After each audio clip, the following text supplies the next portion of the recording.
All right, so the purpose of this particular video is to walk you through all of the different parts of the lab that you need to know. Because I'm not going to be here during your class, I felt like maybe I would do this through video. So we'll see if it works. The first off, what you need to know is that there are going to be 5 different simple machines, but we're going to duplicate those 5, so there'll be 10 things around the room. You only have to do 5. You have to do the inclined plane, the unfastened pulley, the lever, the multiple pulley, and then the wheel and axle. And I'm going to walk you through all of those. I'll bring them all right here so that you can have this, you can look at it, and then you can take notes if you wanted to take notes. The first thing that we're going to have is the inclined plane. And for pretty much all of these, you're going to get 4 bits of information, okay?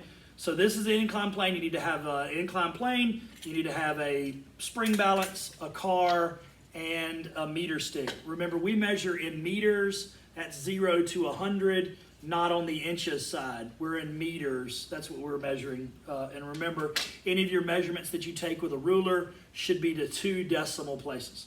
All right, so the first thing that we want to do is make sure that this is at the same degrees for everybody, and that's going to be at 20 degrees. So if for some reason you get there and your inclined plane is not set to 20 degrees, make sure that this indicator right here is at 20 degrees and you do it that way. Okay, so the first measurement that you take with 0 on the down side, so 0 down, you put 0 down and then you'll measure to the top of where the inclined plane is. Remember, if it says 18, it's 18.00. This is called the height. Then we're going to take our meter stick and we're going to put our meter stick so that it is, and I'm going to put it so I can see it, so that the 0 side is down. Notice I put it so that it's parallel to the length of the inclined plane, and then slid the ruler down until the tip of the ruler touches the edge of the table. And then I would measure, in this one right here, it's very close to 55. So if it's very close to 55, I would say 55.00. You do the measurement so that you can get it right for you. One of the red flags that happens is right here. If you go too far, you leave a gap underneath here, and that's not what you want to do. You want to go just until you get to the point where the edge of the ruler is touching the table. Okay, so you've taken those 2 measurements, the height and the length. You recorded those into your data table. Next, you'll take your car, and it either is going to be a red car or a blue car, but it's going to be one of these Pasco cars because they are about 250 grams. That's what should be showing up on your spring scale. If for some reason you get to your spring scale and somebody's been messing around with it, you can zero it out just by moving the back of it right here. So you put this on there, you put it down, it should be measuring right at 250, you record. Then you take it while it's on the spring balance and you put it on the inclined plane. So while it's on the inclined plane, you pull it just a little bit, you record what's on the spring balance there. This is the resistance, this is the effort.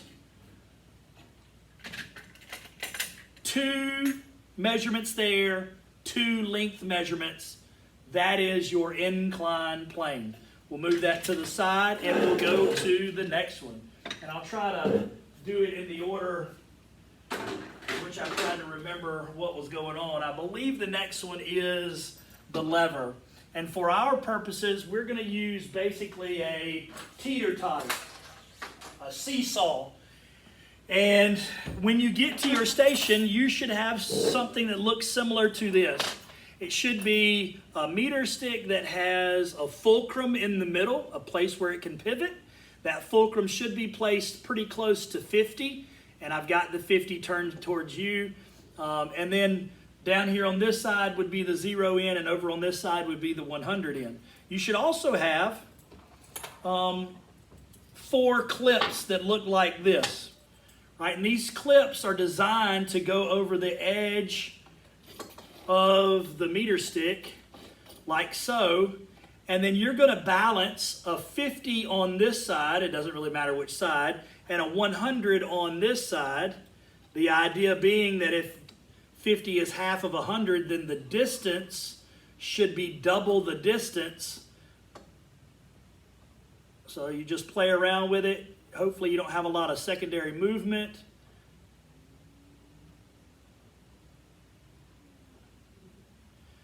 And you get to a point where it is balanced.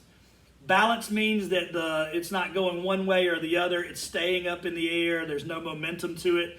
And you would record, and here's the hard part about this. You would record the distance from here to here, and then the distance from here to here. So if this is, I don't know, let's say it's 5 centimeters. Well, the distance from here to here is 45 centimeters. Let's say the distance over here is 70 centimeters. Then that means this distance is going to be 70 minus 50, 20 centimeters. Okay, so once you get that done and you balance that out, then the task says, all right, now you want to try to balance out two masses on each side. And we want to do 2 100s on the same side and 2 50s on the same side, where you would introduce a new clip. You would try to balance all 4 of them, 2 on this side, 2 on this side. Right? So when you do that, you would measure from fulcrum to A and then fulcrum to B, and you would record both of those. From fulcrum to A and then fulcrum to B, and you would record both of those. And that would be your lever. In all of these cases, except for the lever, I'll have a little piece of paper here that will tell you what to do on every single one of these things. So it's not going to be like I'm just going to turn you loose and let you go. This is the lever. You're measuring 50 at some distance, 100 at some distance, 50-50 at some distance from the fulcrum, 100-100 at some distance from the fulcrum. This is your lever, okay? Let me transition and bring in the other apparatus. I think the next one is probably the toughest one to deal with.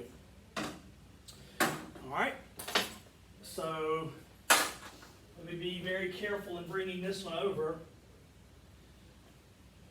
This is our wheel and axle. And I'm going to tilt it a little bit so that you can see what I'm looking at. And for the wheel and axle, I don't know if you'll have a meter stick or you'll have a ruler. I'll have to kind of play around with that and see how that goes.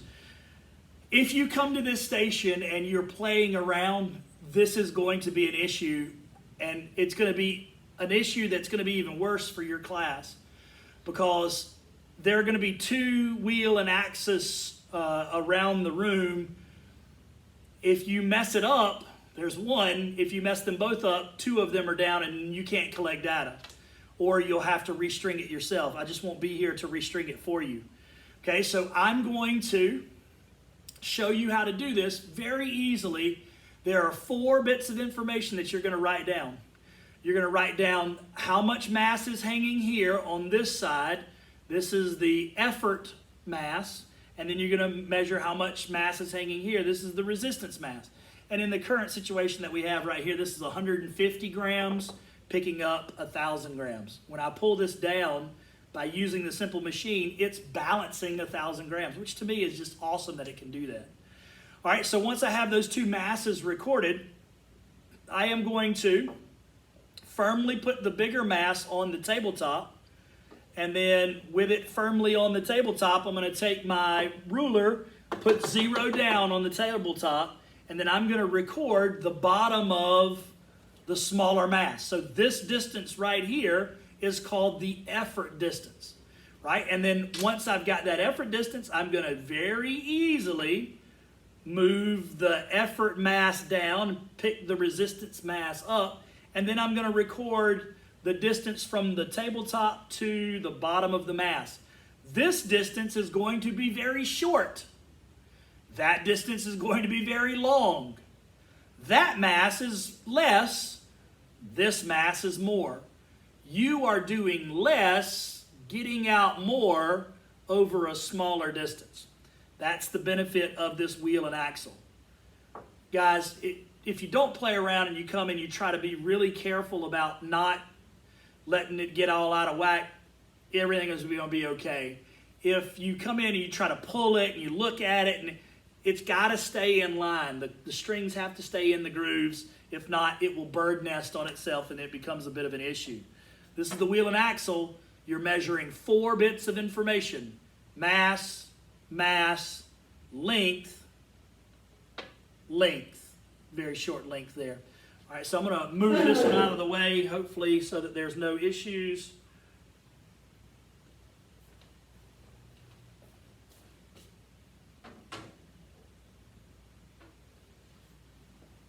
The next one that we come to is the single movable pulley. I'm trying to think of what would be the best angle. Maybe I'll adjust the camera a bit so that you can see out here on the side.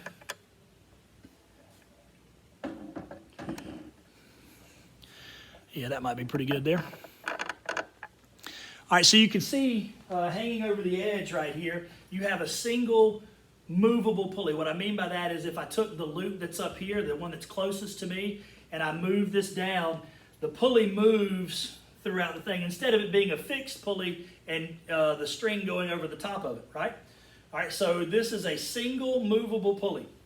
All right, so let's talk about what you need to collect for this particular one. All right, so for this, you're going to need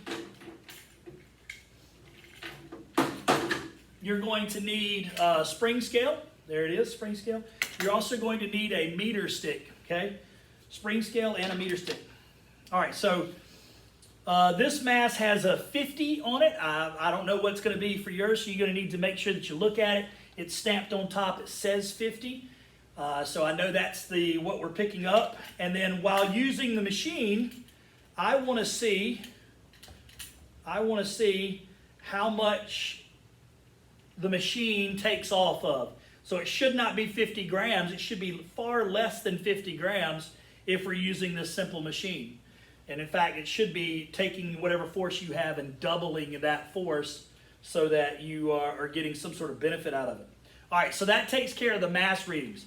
You're going to record what's written on top of the mass, and then you're going to, while it's using the machine, that means the string has to be in the grooves of the pulley, you're going to record what's on the spring scale. Okay? All right, so got that taken care of. Make sure you're paying attention. All right, so in this position, I'm going to call this our starting position. And all that I did was I put the hook right at the edge of the table. The string is still going through the groove of the pulley. The mass is still hanging at the edge of the, or attached to the pulley down at the bottom. You're going to take a meter stick with the 0 side down. Okay? And then at this position, you're going to measure 2 things. In this position, you're going to measure 2 things. You're going to measure from the ground to the top where the hook is, and that is the initial effort distance. You can see it on your data table, initial effort distance. In this position, not moving it yet, you're going to measure from the ground to the bottom of the mass. This is going to be your resistance distance. This distance, you'll see a reoccurring theme, is not as great as this distance is going to travel. All right, so once you have those 2 measurements, again, that's the effort, initial effort distance and the resistance distance, you're then going to take, or your partner is going to take, because I think we're going to work in partners tomorrow, and you're going to move this down to just where the mass is on the ground, and you still have some tension. So just where the mass is on the ground, you still have some tension. And at this point in time, you're going to measure from the ground to where the hook is now, and that's going to be the final effort distance. See, when you take the final effort distance and you take the initial effort distance and you find the difference between them, you then know the effort distance. Right? So this moves from here up to here. That's the effort. But you got to figure out what the starting was and what the finish was in order to get that done. 5 bits of information for this one. 5 bits of information so that you could get at 4 of them. This is your single movable pulley. Your single movable pulley. Let me readjust and put the camera back so that we are looking at the tabletop. Okay? All right, and then the last one is similar to one that we've already run. Similar to one that we've already run. And it is a multiple pulley set. Right? Multiple pulley means, obviously, there are more than one pulley. You've got 2 pulleys that are here that are fixed and 2 pulleys here that are movable. You can see that by if you just take the string and move it just like that, the pulleys down here move, the pulleys up here do not move, right? And to me, this is really cool because there are 4 pulleys there are 4 support strands, and 100 grams are picking up 400 grams with ease. That's the benefit of using a simple machine. So here's what you would do for this particular deal. And just in case you don't know what to do, I am going to have a little piece of paper that tells you exactly what to do right beside the multiple pulley.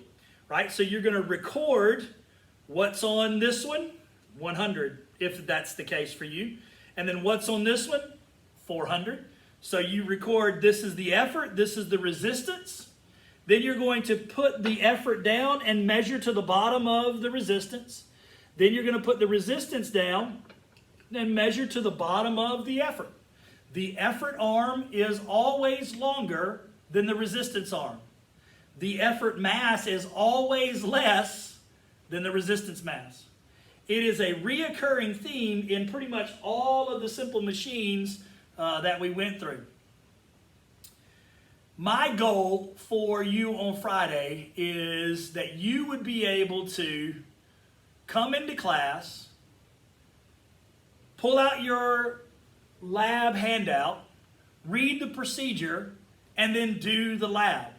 In case you need some sheet notes, I will have sheet notes around the room letting you know what to do. The way that I think that the setup will probably be is, like for this peninsula right here, I'll have the same thing on either side. Like there'll be a lever on this side and a lever on that side, and then I'll have any kind of paperwork that needs to be talked about for the lever. And I'll do the same thing all the way around the room, so you'll kind of know how to do that. I hope that this helps you in some way. I hope that this is something that is beneficial to you for running the lab. I just don't want you to come in the lab thinking, I don't know what to do.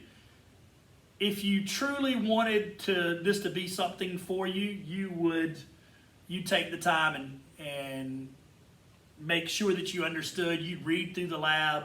You'd come to class ready and not just waiting for someone to tell you what to do all the time. Your homework for tonight is to read the lab handout and be ready for class tomorrow. You could probably get started on that just as soon as this video is done. I hope that has helped. I hope that if you need to refer back to this, my plan is to put this on LMS so that you can see it. I will see you guys at some point in time tomorrow. Deuces.